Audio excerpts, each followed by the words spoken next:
말씀을 위해서 잠깐 기도하겠습니다. 감사하신 하나님 아버지, 주님께서 새봄맞기를 맞이하여서 주님의 귀한 말씀을 영접하며 저희들의 심령을 새롭게 하셔서 감사합니다. 이 시간 저희들이 주님을 믿음으로 예배드릴 때 주님께서 기뻐 받으시고 또 주님의 말씀을 믿고 저희들의 심령을 새롭게 하시도록 은혜를 베풀어 주셨소서. 아멘. 이 시간 주님께서 친히 동행하심으로 저희들이 심령을 새롭게 하고 주님께 영광을 돌리시도록 인도하여 주시옵소서. 예수님의 이름으로 기도합니다. 아멘. 미국의 기독교 작가 맥스 루카이드라는 사람이 Just Like Jesus, 예수님처럼이라는 책을 지었습니다. 거기에 당신을 향한 하나님의 계획이 무엇인가라는 글에 다음과 같이 글이 있습니다. 만약 당신이 자동차라고 하면 하나님은 엔진을 관할할 것이다. 만약 당신이 비행기라면 하나님은 조종석에 앉으실 것이다. 만약 당신이 컴퓨터라면 하나님께서는 하드 드라이버나 소프트웨어가 되셔서 주관하실 것이다. 그러나 당신이 사람이기에 하나님은 당신의 마음을 새롭게 변화시킬 것이다. 당신을 향한 그분의 계획은 마음을 새롭게 변화시키는 것이다. 우리의 마음을 새롭게 하고자 하시는 하나님을 마음에 영접하며 말씀을 보기 원합니다. 본문은 자신의 병을 고치러 나온 자에게 예수님께서 먼저 마음을 새롭게 하시고 마음을 변화시키는 내용입니다.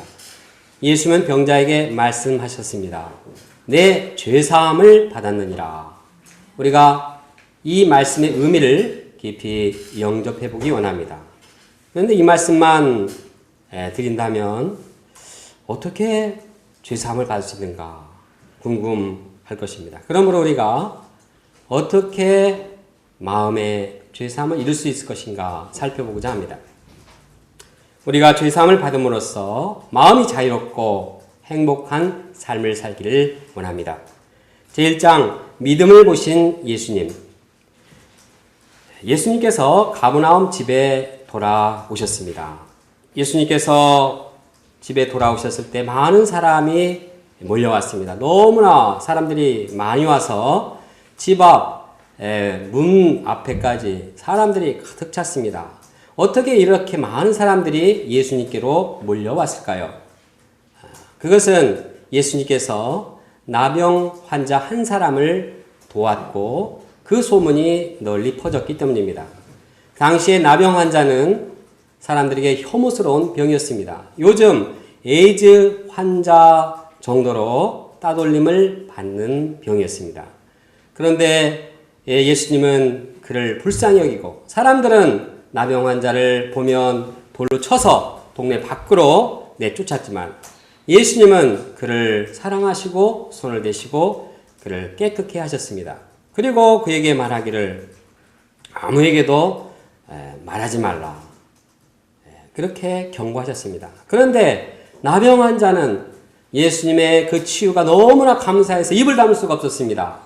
그래서 만나는 사람마다 내가 어떻게 고침을 받았는가 열심히 얘기를 했습니다. 사람들은 도대체 예수님이 누구신가를 보고자 원했습니다. 병든 많은 사람들이 예수님께 몰려왔습니다.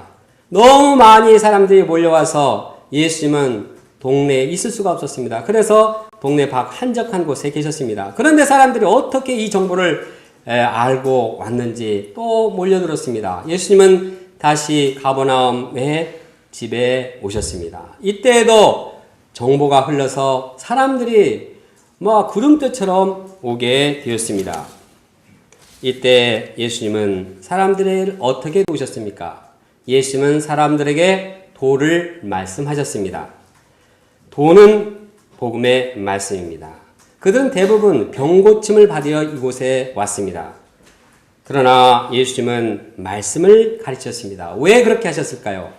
왜냐하면 이들에게 가장 필요한 것이 하나님의 말씀이기 때문입니다. 말씀은 사람의 마음을 새롭게 하는 힘이 있습니다. 말씀은 사람들의 영적인 무지를 깨우쳐 줍니다. 말씀은 영적인 눈을 뜨게 합니다. 말씀은 마음에 하나님 나라가 임하게 합니다. 말씀은 그들 마음에 구원과 영생의 생명을 얻게 합니다. 이처럼 말씀은 마음을 변화시키는 힘이 있습니다. 그러므로 예수님은 사람들의 마음을 새롭게 하는 말씀을 전하셨습니다. 예수님께서 말씀을 전하셨을 때 어떤 일이 일어났습니까? 네 사람이 한 중풍병자를 들것에 실어오고 있었습니다. 그들은 하나 둘 하면서 영차하면서 보폭을 맞추어서 예수님 계신 집을 향해 왔습니다. 중풍병자는 혼자 힘으로는 도저히 움직일 수 없는 사람이었습니다. 전폭적으로 하나부터 열까지 전폭적으로 남의 도움을 받아야 했습니다. 그는 무력하고 절망적인 사람이었습니다. 그런데 그가 예수님의 소문을 듣고 소망을 갖게 되었습니다. 나도 예수님께로 가면 새롭게 될 수 있다. 마음을 받을 수 있다. 확신을 갖게 되었습니다. 그래서 다른 사람의 도움을 받아서라도 예수님이 계신 집을 향해 다가왔습니다. 그런데 예수님께서 계신 집에 와보니 사람들이 너무나 많았습니다. 집안에 꽉 사람들이 들어차서 들어갈 수가 없었습니다. 그러면 이들이 어떻게 했습니까? 계획을 포기했습니까? 아니면 시간을 지연시키고 기다렸습니까? 아닙니다. 포기는 한 포기, 두 포기, 배추 셀 때나 있는 일이지 그들에게 결코 포기란 있을 수 없었습니다. 또한 그들에게 지연이란 있을 수 없었습니다. 지연이는 있을 수 있지만 결코 지연은 있을 수 없었습니다. 그들에게 목표라는 정목정신이 있었을 뿐입니다. 그래서 그들은 새로운 길을 찾았습니다. 그들은 지붕에 오르는 계단으로 올라갔습니다. 계단에 오를 때 침상의 무게 균형을 잘 맞추기가 힘들었습니다. 그러나 어려움을 극복하고 지붕에 올라갔습니다. 지붕에 올라가서 쫙 보니까 시커먼 머리들이 꽉 차 있었습니다. 앞에 예수님께서 말씀을 가르치고 있는데 딱 이렇게 조정을 해가지고 지붕을 뚫기 시작했습니다. 뚫으니까 흙먼지가 막 날렸습니다. 또 막 흙덩이가 머리에 떨어졌습니다. 사람들은 이것을 보고 이제 아우성을 쳤습니다. 제자들은 말씀의 분위기를 망쳐놓은 이들을 보고 화가 났을 것입니다. 또 제일 먼저 와서 제자들에게 번호표를 받아서 예수님 바로 앞에 앉았던 자들이 화를 내며 말했을 것입니다. 사람이 많으면 순서를 기다렸다가 오지 어떻게 공중세치기를 하는가 하고 무례한 행동에 대해서 화를 냈습니다. 서기관들은 머리카락이 서기 시작했습니다. 집주인은 지붕 뚜껑이 열린 것을 보자 머리 뚜껑이 열렸을 것입니다. 그러나 본문에는 이러한 사람들의 반응에 전혀 언급이 없습니다. 왜냐하면 저자는 거기에 별로 관심이 없기 때문입니다.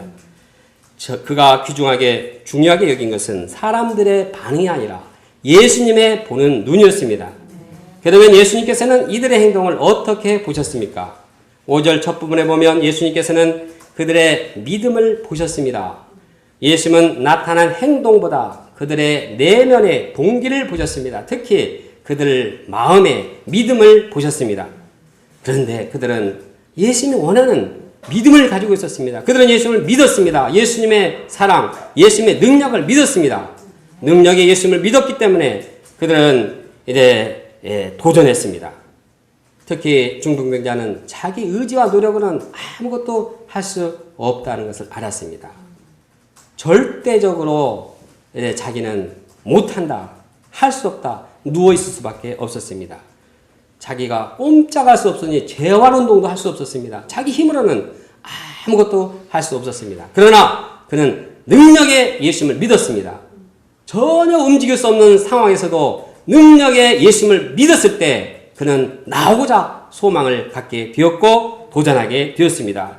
또한 그들은 사랑의 예수님을 믿었습니다. 사랑을 예수님을 믿었기 때문에 그들은 지붕을 뚫고 이 침상을 내려놓아도 예수님께서 다 영접할 것을 믿었습니다.